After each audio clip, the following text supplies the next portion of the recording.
তখন আমি কচি ছিলাম, মুরগির রক্ত দিয়ে ক্রাশকে একটা চিঠি লিখে তাকে পটাতে সক্ষম হলাম। দুমসে প্রেম চলছে আমাদের।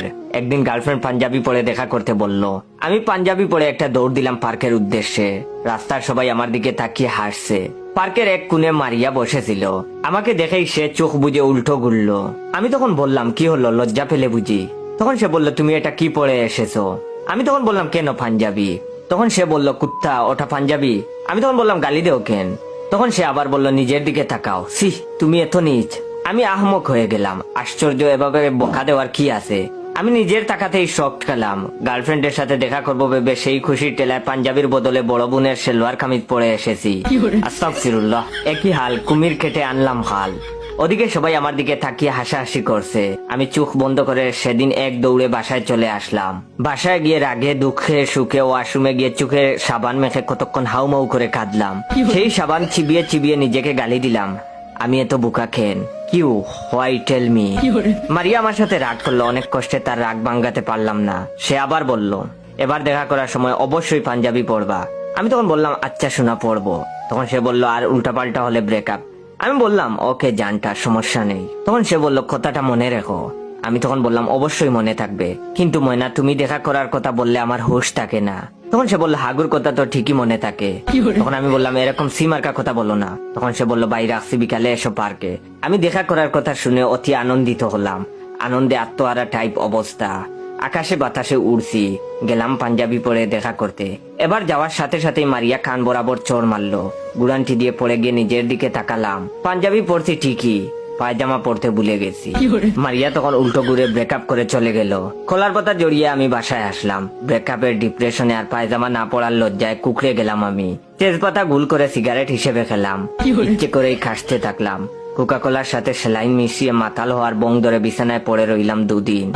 মারিয়াবিহীন জীবন আমার পাতলা পায়খানাময়। আমি অনেক একা একা হয়ে গেলাম। চারদিকে অন্ধকার। এদিকে মারিয়ার জন্মদিন গনিয়ে আসলো। ভাবলাম কিছু একটা গিফট দিয়ে ওর রাগ ভাঙাবো। মারিয়ার আবার নীল শাড়ি অনেক পছন্দ। আমি তখন ওর জন্য নীল শাড়ি কিনতে গেলাম, কিন্তু দাম একটু বেশি। বুদ্ধি করে 150 টাকা ধরে কয়েকটা সুতি কাপড় কিনলাম। অনেকদিন পরতে পারবে এই ভেবে। মারিয়ার জন্মদিনের বিশাল আয়োজন করা হয়েছে।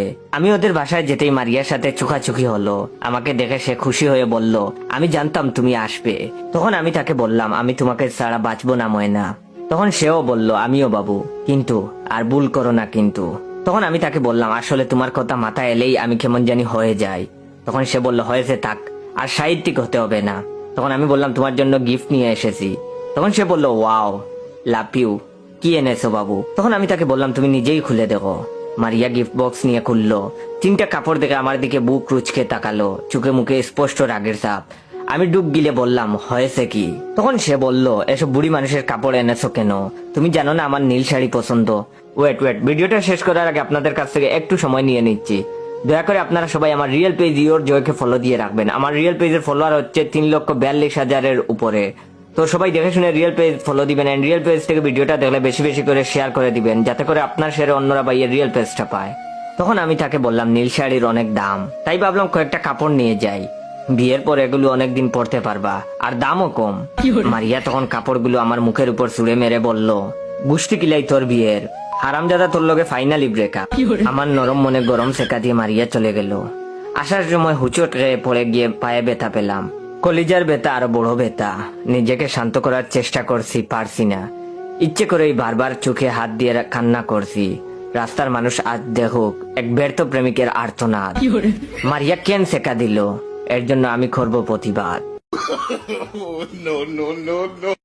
বছর 2 আগের ঘটনা। ব্যাংকের চেকের মাধ্যমে টাকা তুলতে গেছিলাম। গিয়ে দেখি লিংক নেই। অনেকেই তীর্থের কাকের মতো বসে বসে অপেক্ষা করছে কখন লিংক বাবাজি আসবেন। একজন তো বলেই ফেললো, লিংক বাবুর কি কোনো আক্কেল জ্ঞান নাই? এত লোককে অপেক্ষা করানোর মানেটা কি? চেকটা হাতে নিয়েই দাঁড়িয়ে আছি। এমন সময় পাশ থেকে আমাকে একজন ফিস করে বললেন, দাদা আমার চেকটা একটু লিখে দেবেন। আসলে লেটকুর পাবলিক আমি, হাতের লেখাও ডাক্তারের মতো। এর লাগি লেখা টেকার দরকার পড়লে আমি হরি যাই। নিজের চেকটা বউকে দিয়ে লেখিয়ে নেই, শুধু সইটা আমি করি।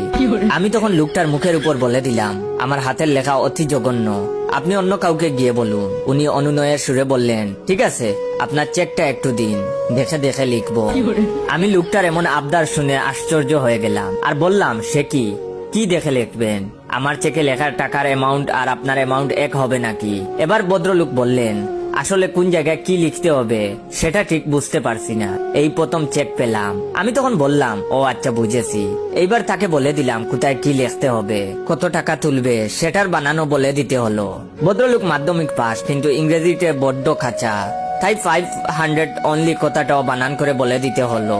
তখন লোকটি আমাকে জিজ্ঞেস করলেন, কিছু মনে করবেন না, বলছিলাম যে অনলি কথাটা কেন লিখতে বলেছেন, একটু যদি বুঝিয়ে দিতেন। তখন আমি বললাম, ওটা লিখতে হয়, সবাই লেখে, কারণ আমিও ঠিক জানি না। আসলে জানলেও ভদ্রলোকের সাথে বক বক করতে করতে মুঠেও ইচ্ছে করছিল না। লক্ষ্য করলাম উনি অনলি কথাটা লিখতে একটু ইতস্তবোধ করছেন। আমি রাগের মাথায় ফট করে আমার চেকটা উনার মুখের সামনে ধরে বললাম, এই যে দেখুন 25,000 অনলি। এবার বিশ্বাস হলো তো? আসসালামু আলাইকুম রহমতুল্লাহ। ভিডিওটা শেষ করার আগে আপনাদের কাছ থেকে একটু সময় নিয়ে নিচ্ছি, আপনারা দয়া করে ভাইয়ের রিয়েল পেজ ইওর জয়কে ফলো দিয়ে রাখবেন। এন্ড রিয়েল পেজ থেকে ভিডিওটা দেখতে পেলে সবাই বেশি বেশি করে শেয়ার করে দিয়ে দিবেন, যাতে করে আপনার শেয়ারে অন্যরা ভাইয়ের রিয়েল পেজটা পায়। এই যে দেখুন 25,000 অনলি। এবার বিশ্বাস হলো তো? লোকটি তখন গুল্লা গুল্লা চুপ করে আমার চেকটা ভালো করে দেখলেন। ততক্ষণে লিংক চলে এসেছে, লাইনে দাঁড়িয়ে পড়েছি। টাকাটা তুলে এটিএম ফর্ম নেব বলে কাউন্টারে গেছি। ফর্মের কাউন্টার তখনও খুলেনি। হঠাৎ দেখি ক্যাশ কাউন্টারের কর্মচারী একটি লোককে খুব মেজাজ দেখাচ্ছে।